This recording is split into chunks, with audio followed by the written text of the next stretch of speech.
Abusia Felix Kwakye ya te say on acting spokesperson ewo Flagstaff House. That is be abetu dwane nyina ni say His Excellency John Mahama na kwantua wotru with Dzata Private Jet no. It has no cost on the taxpayers' money. As a Ghana anya yitua na yitua sika bia. Na abusia yenko yanim. Felix Kwakye na sabre wabo modi na wabechire mu say His Excellency John Mahama sabre akwantu abrebia otijata private line was a private jet ni mo nya adia Ghana anase ye Ghana sika bia na ekwakutu aka na ni nyina ni say His Excellency John Mahama oba aban mu no wabo modern any communication squadron ya ewo armed forces na anase air force for no hono atimi edi nkomo ade say ni nyina ni say wo monto mbas no mo report as to how private presidential jet no ehon nsem nyina esi etie nanso no sabre ne sentiment kan international nyamai sabre so betutu akwan da na te say so use Dzata airline na te say ade asa wo hwemu a obaye anansa nsa na obaye president ebe so ni impo no ade na te say Dzata private jet no na o use o enti sabre no ade a obe use private jet ya na Dzata de no de kozi bra communication squadron de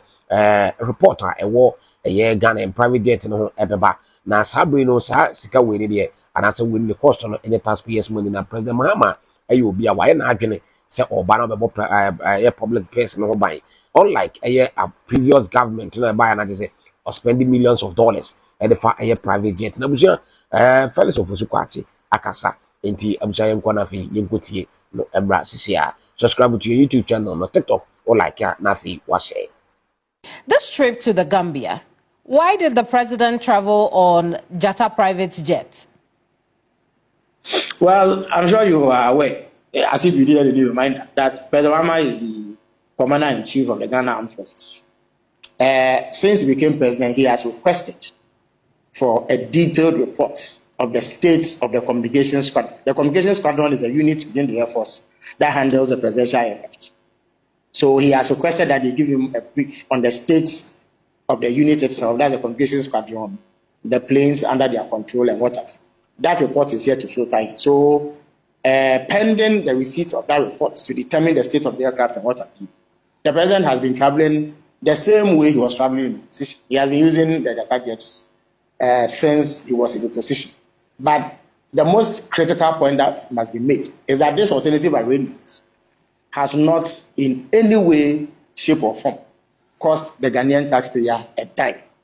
President Mahama is mindful of the precarious economic situation we are in, and therefore is minded to utilize public funds in the most prudent of ways. So he is not about to dole out millions of Ghana cedis, as used to be the case in the very recent past under the previous government, to rent expensive aircraft to sit in. This aircraft has been available to him since his days in position. He has used it. Indeed, some of the vessels that I referred to in the immediate aftermath of his election as president in December 2024 were undertaken with this aircraft. It has not led to any cost whatsoever to the Ghanaian taxpayer. But President Mahama is committed to using the presidential jet as soon as he gets the all clear from the communications squadron of the Ghana Air Force. Felix, is this private jet the president's personal property? Everybody knows that the private jet belongs to Mr. Ibrahim Mahama, who is a